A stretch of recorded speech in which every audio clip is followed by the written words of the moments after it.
मग तुमच्या जी चित्र आहेत आता त्याच्यात तुम्ही टेक्स्चर्स पण वापरता. मी पण बघितलंय तुम्हाला काम करत असताना तुम्ही बऱ्याच वेगवेगळ्या पद्धतीनं ते टेक्स्चर्स आणता सुद्धा, किंवा कधी बारीक गोधडीचं कुठंतरी स्टिचिंग तो पॅटर्न आहे, फील आहे.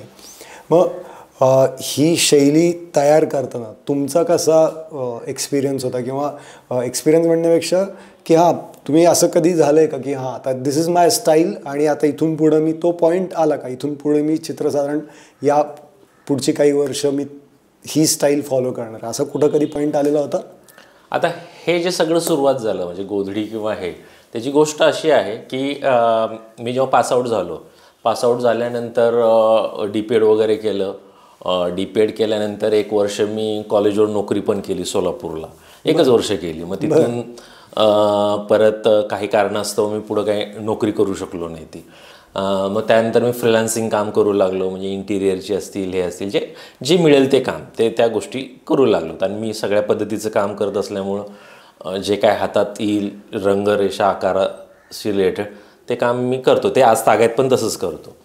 पण त्याच दरम्यान मला आमचे एक सोलापूरचे मोठे स्कल्प्टर आहेत भगवान रामपुरे, ते माझं जेव्हा त्यांच्या भावा थ्रू ओळख झाली, म्हणजे धर्मराज रामपुरे म्हणून त्यांचे बंधू आहेत मोठे सोलापुरातले, ते स्कल्प्टर आहेत आणि चांगली पर्सनॅलिटी.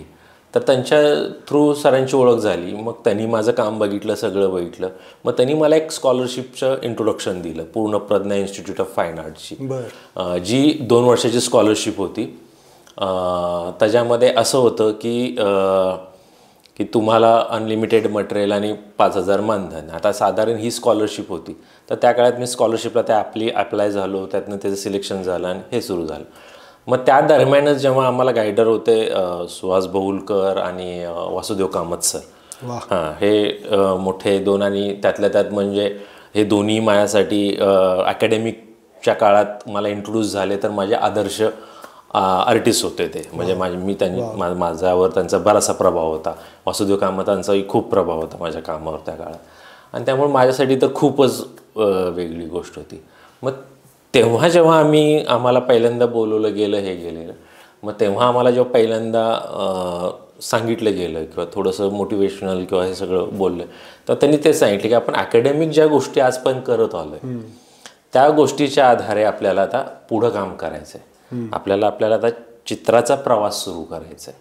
म्हणजे आपल्याला पोर्ट्रेट चांगलं येतं, लँडस्केप चांगलं येतं किंवा इतर चांगलं येतं, पण त्याच्याबरोबर आता तुम्हाला ह्या 2 वर्षाचा पिरियड असा आहे की तुम्हाला तुमची चित्रकला शोधायची आहे, तुम्हाला तुमचे चित्र शोधायचे. आणि थँक्स त्या स्कॉलरशिपचं की आज मी पण इथं बसलेलो आहे की मग तिथून तो प्रवास सुरू झाला. आणि मग मी शोधायला लागलो की बाबा मी काय करू शकतो काय. मग एक दिवशी मी असाच बसलेला असताना समोर माझी ती वाकळ वगैरे असते अस्ताव्यस्त पडलेली होती. मग म्हटलं की त्या वाकडीशी रिलेटेड आपल्या आजीचं एक पेंटिंग करू, पोर्ट्रेट वजा काम करू.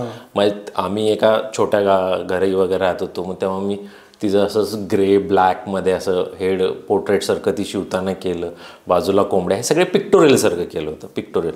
मग तसे काही स्केचेस केले होते बरेचसे, बाकी फिगरेटिव्ह पण काही स्केचेस केले होते. जेव्हा मग ते आम्ही स्केचेस मी घेऊन गेलो होतो आणि तिथं दाखवलं ॲप्रोवलला, तर तेव्हा ते म्हणले की हे तुझं वाटतंय, ह्याच्यात तू जास्त वाटतंस. मग तिथून तो विषय स्ट्राईक झाला आणि तिथून ते प्रवास. तसंच मग एकदा ह्यांच्याबरोबर भगवान सरांबरोबरच मी एकदा रवी मंडलिक सरांकडे गेलो होतो. तेव्हाही मी माझे सगळे आता त्यांच्याकडनं मला एक चांगली भगवान सरांकडनं एक चांगली गोष्ट शिकायला मिळाली. त्यावेळेस पण ते सांगायचे की आर्टिस्टनी 2 गोष्टी बॅगेत ठेवल्या पाहिजेत, एक स्केचपॅड आणि एक आपला स्वतःचा अल्बम. कारण ते आपले इंट्रोडक्शन. आता ठीक आहे, आता डिजिटल मीडिया आपण पटकन मोबाईल काढून दाखवतो, तेव्हा ती गोष्ट नव्हती. त्यामुळे मग ते अल्बम, ओव्हरऑल वर्क आपण काय करतो, म्हणजे आपली आयडेंटिटी काय आहे, आपलं चित्र किंवा आपलं वर्क हे आपली आयडेंटिटी. तर त्या पद्धतीने ते इंट्रोड्यूस झालं पाहिजे. तर तसं त्यांच्याशी इंट्रोड्यूस केलं. मग त्यावेळेस किती स्केचेस पण नेले होते. मग त्यांनीही तेच सांगितले की म्हणले हे जे काम आहे हे काम तू कर आणि ह्या कामामध्ये तुला वेगवेगळं, आणि त्या मग ते काम आतनं फील कर, त्या कामाविषयीची तुझ्या सगळ्या आठवणी जागृत कर, त्याविषयीच्या सगळ्या गोष्टी हे कर. आणि मग तिथून त्या क्विल्ट सिरीजचा प्रवास सुरू झाला.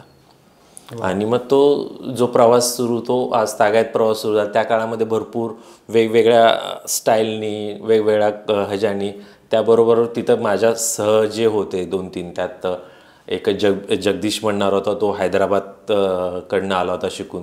तिकडचं अकॅडमिक कल्चर वेगळं आहे, तिकडचं जे शिक्षण आहे ते वेगळं आहे. त्यांनी मग त्या काळात अतुल लोडिया, बैजू पार्थन ही लोक कशी पद्धतीने काम करतात, काय करतात, त्यांचं काय विजन असतं चित्राबद्दलचं.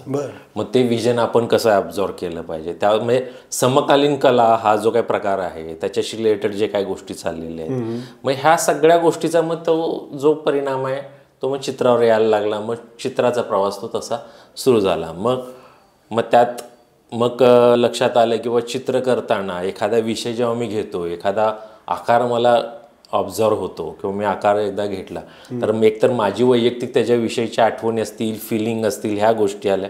त्याच्याबरोबर मग मी युनिव्हर्सल त्याचा विचार करायला लागतो, त्याच्याबरोबर त्याचा इतिहासाचा मी विचार करायला लागलो. मग आता इथं बुद्धी तुमची सुरू होती.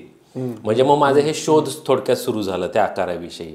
मग त्याच्यानंतर ह्या सगळ्यातनं माझं व्हिज्युअलायझेशन काय आहे. मग तेव्हा जी गोष्ट होती साधारण 2003-04ला, तोपर्यंत क्विल्ट ही फक्त बाबा गरीब किंवा पुअर लोक वापरतात असं एक वस्त्र साधारण, की लोकांनी ते वापरावं असं एक काय म्हणतो घटक किंवा वस्त्र, त्याचा काय त्याला हे ॲस्थेटिक सेन्स नाही किंवा काय नाही. मग तिथून मग तो अट्टाहास सुरू झाला की बाबा ही एक स्वतःच एक ॲस्थेटिक सेन्स आहे, हा स्वतःच एक फॉर्म आहे, हा स्वतःच एक कलरफुल एक त्याचं स्वतःची आयडेंटिटी आहे. आणि ती आयडेंटिटी इतकी सहज येते, जसं आपण म्हणतो की कला ही सहज झाली पाहिजे, कलेतले गोष्टी ह्या सहज आल्या पाहिजे.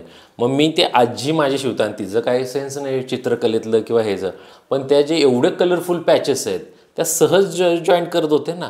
ती काही विचार करत नव्हती बाबा हिरव्याच्या बाजूला लाल लावल्यावर ते खटकल का, ती काय हे होईल का, पण ते सहज हिरव्याच्या बाजूला लाल असायच्या, विरोधी रंग जवळ असायचे, सगळं कॉन्ट्रास्ट जवळ असायचा. पण जेव्हा अखंड गोधडी व्हायची ती कोण कोणालाही मारक नसायचं, ते एक युनिटी वाटायची. मग ह्या ज्या काय फिलॉसॉफी आहेत, ह्याचा जो विचार आहे तो त्यातला त्यात सुरू झाला. मग आता ह्या सगळ्याला कोणतरी एक बांधतंय, त्या म्हणजे ते व्हाईट स्टिचेस. त्या व्हाईट स्टिचेसने ते परत न्यूट्रल होत आहे. ती व्हाईट स्टिच हे त्याचा एक वेगळा आत्मा आहे. म्हणजे ह्या बऱ्याच अंगाने मग मी त्या आकाराकडे बघायला लागलो. म्हणजे सुरू झालं माझ्या आठवणी आणि इमोशन्समधनं, आणि ते आज तागायत त्याचा कंटेम्पररीपर्यंत त्याच्या ॲस्थेटिक सेन्सचा, त्याच्या उपयोगितेचा, त्याच्या ब्युटीचा. म्हणजे त्याच्यानंतर वेगवेगळ्या मी सिरीज केल्या, चेअर सिरीज केली, ते म्हणजे क्विल्टचे कवर्स केले, आणि असं करत करत त्याची ती उपयोगितेपर्यंत ते आज माझा फॉर्म म्हणून तिथपर्यंत मी क्विल्टचं काम करत आलो. आणि तो हा असा क्विल्ट चित्राचा प्रवास सुरू झाला साधारण.